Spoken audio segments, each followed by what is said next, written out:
It's just no one's ever willing to talk about that. So if you are, I don't know what to go with it or what. I ain't scared. To its own thing. I ain't scared. I remember the very first pornography image I ever saw.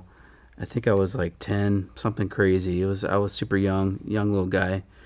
And I remember there was like an obvious like seduction to it. And that's why these are so dangerous. You got to be careful with this thing. And really it was just a device or a method that I went to when I was hurting. So anytime I was in pain, which was a lot back then, I would turn to pornography because I found some sort of comfort. And pornography back then, that was just a way I got fake love.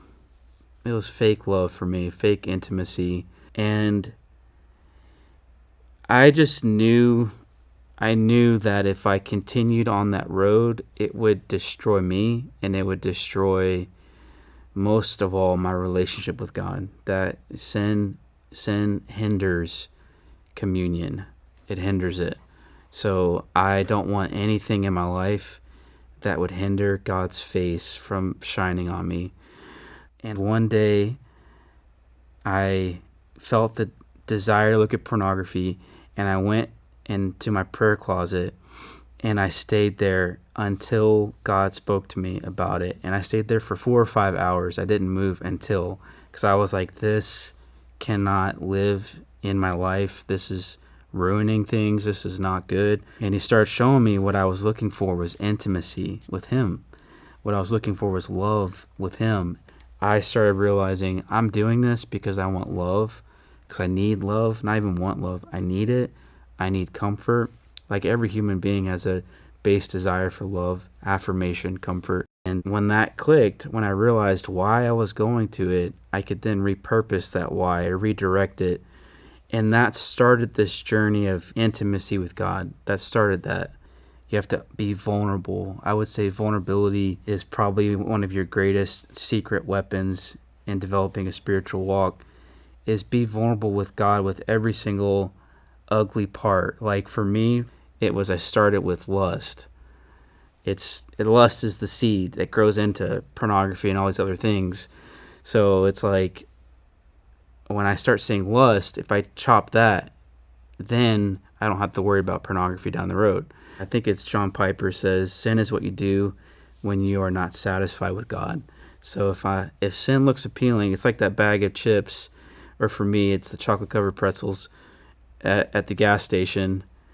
And if I'm really, really hungry, all of a sudden that bag of chocolate covered pretzels looks really good. But if I just ate like a ribeye and I had some sweet potatoes and broccoli with it, I don't want that bag of chips at all. Like I'm satisfied, I'm content. So anytime that desire, those things start to rise, that would come up. And my old habit was to turn to pornography or lust. I started to learn, even though it was really hard, especially in the early days, to take that desire for comfort and love and redirect it to Christ, to the Holy Spirit within me, and to bring it to him. So if you are struggling with pornography or lust or whatever it is, John 6 says those who come to him, he will never cast out. Never cast out. Jesus already paid the price for you. So he knew what you would do, what I would do. He already knew, and he already went to the cross. So I would say that to you who is struggling with sin, do not run from him, but run to him with it, especially if you're a believer, knowing he'll never cast you out, and that no pain that we've experienced is greater than God's ability to heal, restore, and reconcile.